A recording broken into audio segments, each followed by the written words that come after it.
Hi, and welcome to ADHD-friendly. I am Patty. I'm an ADHD and executive function coach, and this is my dog Radar, who has been very needy this morning. So we're letting him hang out for as long as he wants to hang out. He may jump down, but if you are checking out the podcast, check out this dog. I mean, I tell you, like he is just the sweetest little guy. Okay. This is episode 249. Quick overview so you know what's coming. If you want to jump to the topic, check out the highlight reel. It will tell you where, what timestamp to jump to if you want a specific topic. But the things I'm going to be covering in this episode are my celebration, as always, will be the first thing. I am celebrating some website updates that I did. Me, Tech Challenge Patty, I did them.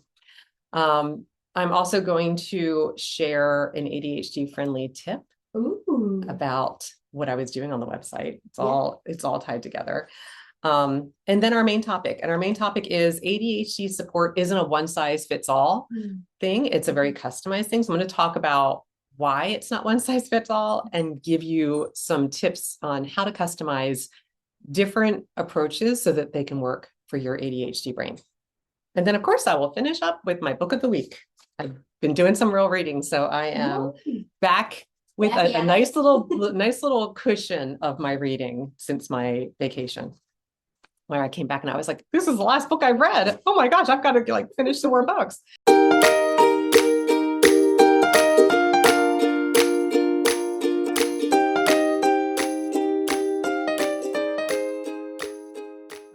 All right, so here's my celebration. I reconfigured, I'll have to have you check this out later, Becca. I reconfigured my contact page on my website all by myself. So I used my ChatGPT where I took a screenshot of my current contact page. And it's so funny because if you guys have ever delved into the AI, I only use ChatGPT, so I can't speak to the other platforms, but it's so almost nauseatingly positive, no matter what I ask. Oh, that's a great idea, ADHD. Oh, well, what do you think of like, I love how you did this here. One thing that would make it better, I gave it a picture of my contact page and it was like, yeah, this is a contact page. I have recommendations. I would love to see you implement here. Like it was like literally like I want to change everything on this page. It was trying to be nice. But it was trying. It was really trying. So excuse me. I asked it for step-by-step instructions. I know how to do my website, a lot of things. What I don't know how to do is add different like images and have them like lay out in a visually pleasing way. Yeah. So I redid the contact page. I invite you to check it out if you it's very basic. Yeah. It doesn't have it. Here's my real celebration. Took 5 hours. That's a lot of time. If you look at it, it's very simple. Very simple. But oh my gosh. Like literally, I am like almost swearing. I've never sweared at ChatGPT, but I have come so close because I don't know what happens if it just shuts me, if it's like I'm done working, like I don't know if there's like a consequence. But I was so frustrated that I was like, gosh darn thing, look at what I asked for and this is what you get. Like I was so and I almost cried. I didn't, but my tears, like my eyes flooded. I came so close and I was like, okay, because I was so close. I just wanted to be done. Nothing got done on Monday that was supposed to get done. Right, because you were focused on except the contact page, which wasn't even on my list. But because now we're going to go to my tip. Yeah. I didn't purchase anything this week. I've been very busy, head down working, which is good. So I also don't have a product of the week because again, didn't purchase anything. But my tip of the week has to do with why I was updating my contact page, which is why I didn't get to anything else because I didn't realize I was going to be updating my contact page. But my tip and tool combined are I have new tools, new offerings, new services available on my contact page that are consulting offerings. So now my page is laid out where you can see coaching offerings. It's like a 3-panel section, coaching, consulting. So this is if you really don't need ongoing coaching, but you would love a one-time session to get more clarity, to pick my brain about Bounce ideas. like I'm really struggling with time management. This is where I'm seeing it come up the most. What can I do to support myself? And you leave with like customized, specific tools to try and experiment with that you can immediately put into place.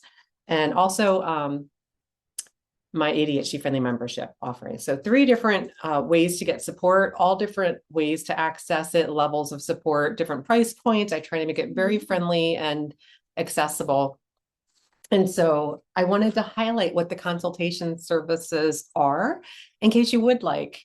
You're like, I like that Patty girl that talks on these episodes, and maybe I'd like to have like one session with her, just a consultation. So the first is just an ADHD clarity consultation, just a phone call, or I'm sorry, it's a Zoom call. All of these are on Zoom, just a Zoom call where we talk for up to an hour about how ADHD is impacting your life, getting a clearer picture. Maybe you're newly diagnosed, or you're not quite sure what's going on.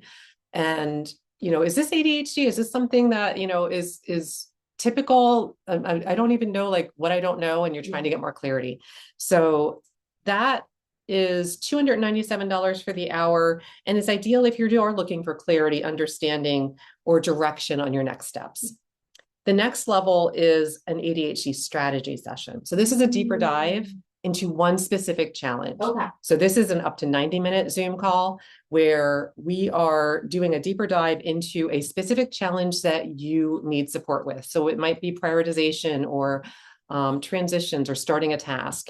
But it's something that you want a step-by-step plan that is tailored to you and what you need. Yeah. And to work around the obstacles that you will encounter so that it's dialed in exactly where you need support. Yeah, that sounds awesome. Yeah. And you get a written action plan with that. That's $397 for up to 90 minutes.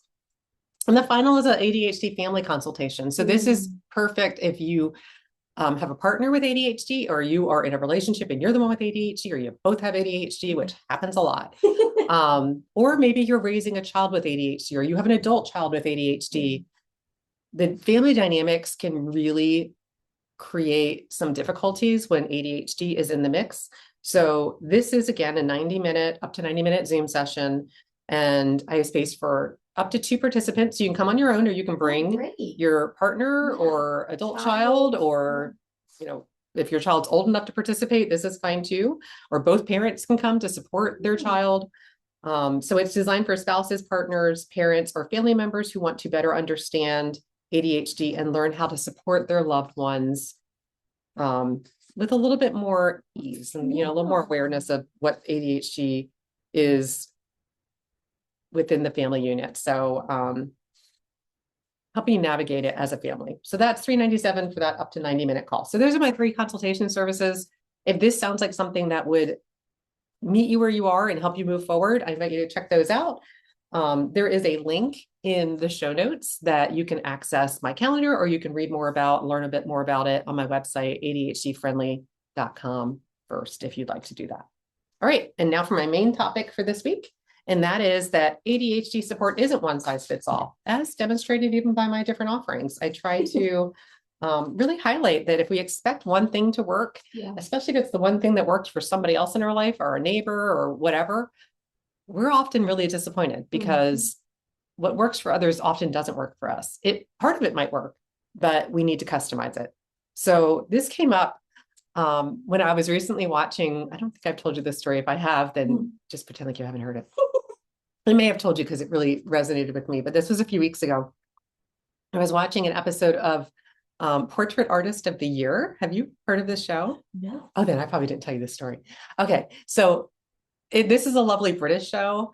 I love a good British show. Just positive, everybody, just in there creating, they're all painting a portraits of somebody that's sitting for 4 hours. Oh my gosh. And this episode, there was one of the sitters is a famous actor in England. And they were talking about they had asked them, was it the first time you had your portrait painted? And they said no, that they actually had it done by a pretty well-known painter in London, who, when they were sitting, he said like every 20 or 30 minutes, he would yell out, oh, wait, I wrote it down. He would yell out, blue paper, blue paper. And when he did this, his wife would come rushing into the room and she would throw blue paper to the floor in between where the sitter was and the artist was. And then she'd go back out and the painter would just then resume painting. And he said this happened like several times while he was sitting. And finally the artist took a break. Yeah. And so the sitter was really curious, like, what are these blue papers? And he picked up the blue paper and saw that it was a note from the wife who had run in. And the note said, I love you. You are the most amazing painter in the world. Oh, that's so sweet.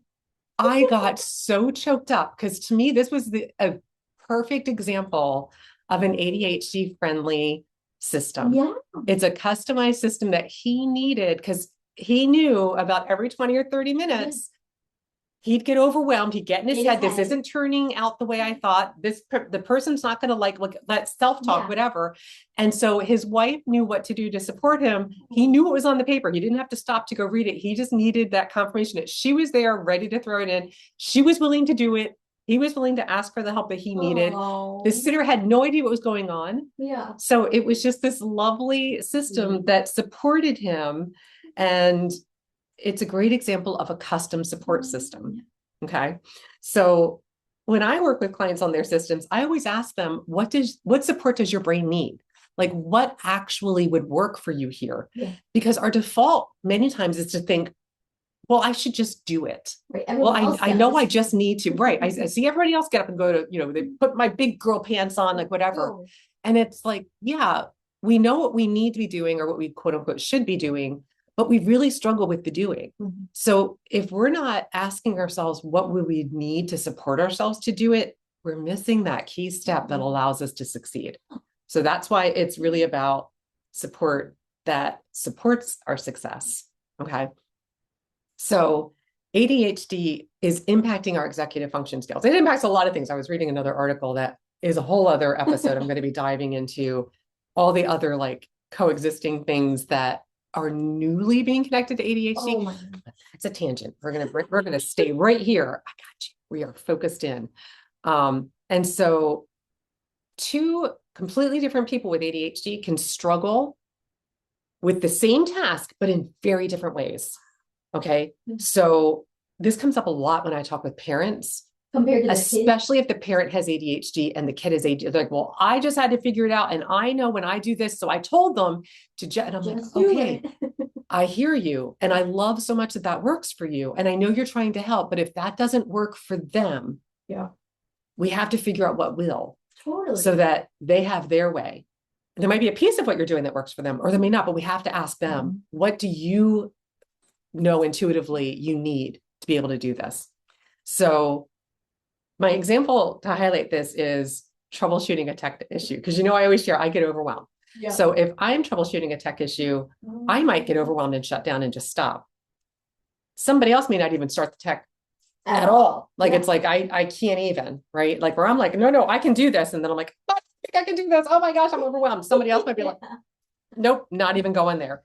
Where somebody else might be like, oh, okay, I know when I do a tech issue, I set a timer for 5 minutes, I do it, and then I stop. And then I go like, whatever. Everybody has their own way of doing things.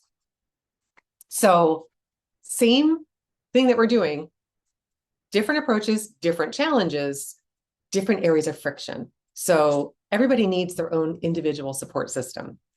In real life, I want to share some examples. So if you're taking medication, so I'm going to name my 3 pretend people. Yes. Mary, Bob, and John. Mary, Bob. So for taking medication daily, Mary needs a visual cue. So she keeps her medication next to the coffee maker. Perfect. Pour in her coffee, it's right there. Good. Bob needs a phone alarm that's audible so he can hear it. Oh, good idea. John needs accountability. So he texts to, let's say his wife to let her know, hey, took my medication. All good. Now, let's talk about starting a task. Mm-hmm. Mary needs a body double. She won't even start unless she's got a body double, whether they're in person or an online body double session. She needs a body double.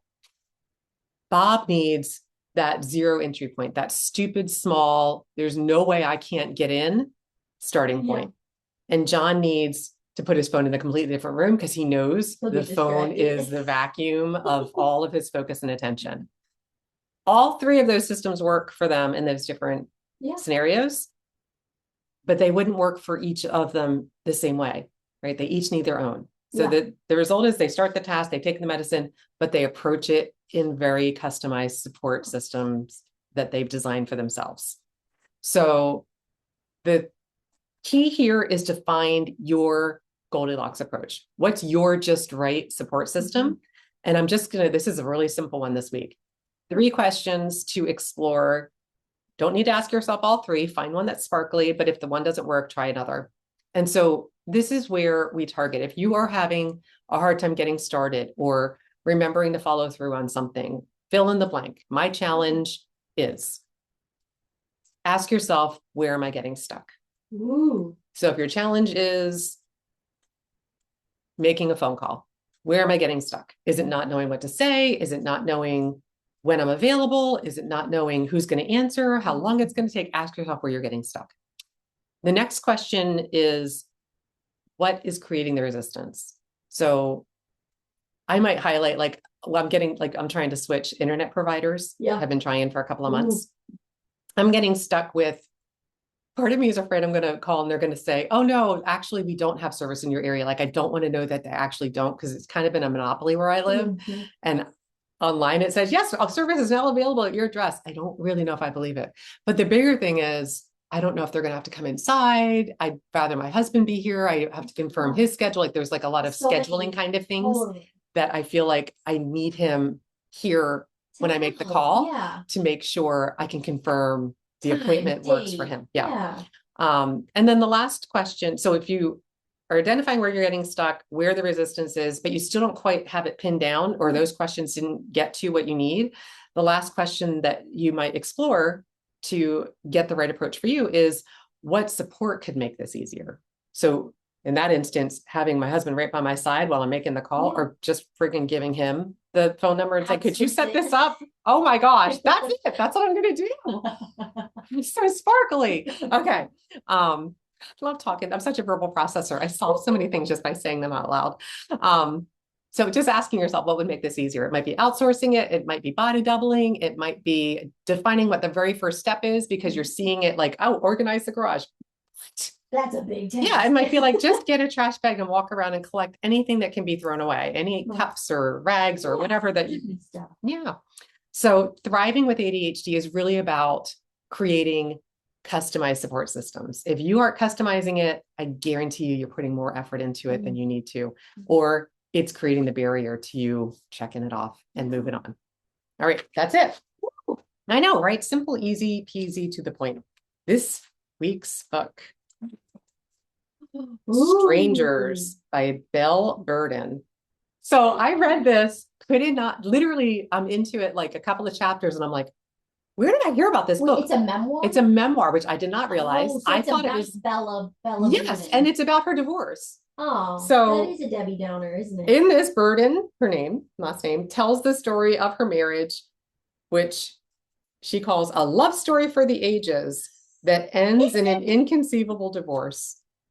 It was, I kept trying to figure out, where did I hear from, because why would I have read this? Like, this is not a topic that I find interesting, that I would want to read about. And they're very affluent. They live like, I forget, like on Long Island or something, and they have like a house in the Hamptons. Oh, okay. I'm getting the towns wrong, but they have like a house. Or Or Martha's Vineyard. Actually, I think it's Martha's Vineyard. Okay, so it's like, who gets the house in the vineyard? Who gets the apartment? No, they live in New York, like Fifth Avenue kind of thing. Okay. And it's well written. It's a great. It's very compelling. I did finish it, so it was compelling enough to keep pulling me in. So I don't want to make it sound like it wasn't worth reading, because I did finish it. I gave it a 3.5 out of 5 stars. So it was a good story. It just wasn't something I would have picked. And I did finally figure it out. It was for my book club, but I requested it so long ago that I didn't remember it was for my book club. And I kept trying to figure out who would have recommended this to me. Like, I don't understand. But it was really well written. If you're going through a divorce, it might be something that you resonate with. I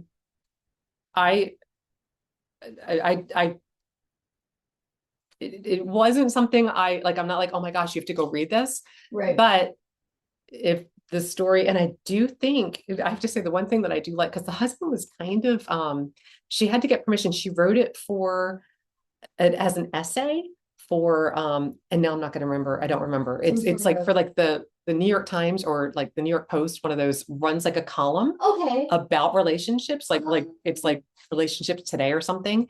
And so she submitted it for this very well-known series column, yeah. And they were like, well, we can only publish this if, because her husband's a lawyer, her ex-husband is a lawyer. They actually they were both lawyers. Yeah. They were like, we need to like make sure, because your side of the story is your side of the story. We want to make sure that, and he basically was like, yeah, whatever. Because he kind of checked out, like left their kids, left her and didn't give her any like feedback, like just like they were perfectly happy they weren't. Like it was weird. And so she never really got like what happened here. So she was in denial for a long time and she like was like, I don't understand what's happening. And the kids like were like, where'd dad go? Like it was really, and so and he just like served divorce papers, like was there I'll have the kids like every other weekend and that's it. Like really not interested. But then he wanted to like invoke the prenup.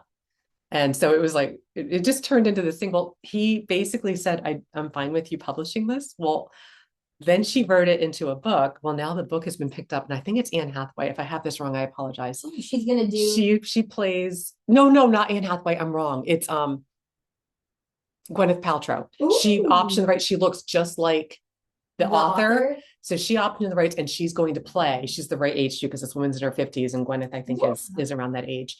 She's playing the role. Cool. And so I'm like, this guy I probably didn't think he was gonna get as big like as he I am sure is like, what did I do? I cannot believe that I just opened up this. Yeah. So I did like it for that. Like once I was like, oh, that's the part that kept me going. So it was a really interesting read. Look, I talked about this more than I talk about most books. It took me a long time to get there because I do tend to read these weeks before. But this one I only read like 2 weeks ago, right after my vacation, but I've read like 3 or 4 more books since then. So it's trying to reconnect to it. But anyway, because it's being made into a movie, you might want to check it out too, just because. Why not? Yeah. It is pretty compelling, but it's if you want to hear like how the rich live too. I mean, it's really that sounds interesting. Yeah. So there you go. All right, now my quote of the week. This is from George Harrison of the Beatles. George said, "If you don't know where you're going, any road will take you there." And I thought kind of like a wandering soul. Like you're like, yeah, just keep going forward, keep going. If you sit still, chances of somebody coming along and finding you not so good. But if you keep moving, you'll probably encounter some things along the way that might open up some possibilities that wouldn't be there if you didn't keep going. So just keep wandering. All right, that's it for this episode. Look at me collecting all my papers, making everything neat and tidy before I wrap it up. My dog is now sleeping down by my feet, happy as a camper, settled down. I told Becca, just give them a few minutes and they settle in and they won't make a peep. That's it for this episode. Episode 249. If you want to share, if you try out any of the tips to create your own support system that works for your brain, or if you check out the book and want to give me some feedback on what you thought. Maybe I missed the mark, but it was still engaging. All right. Until next time, tally ho.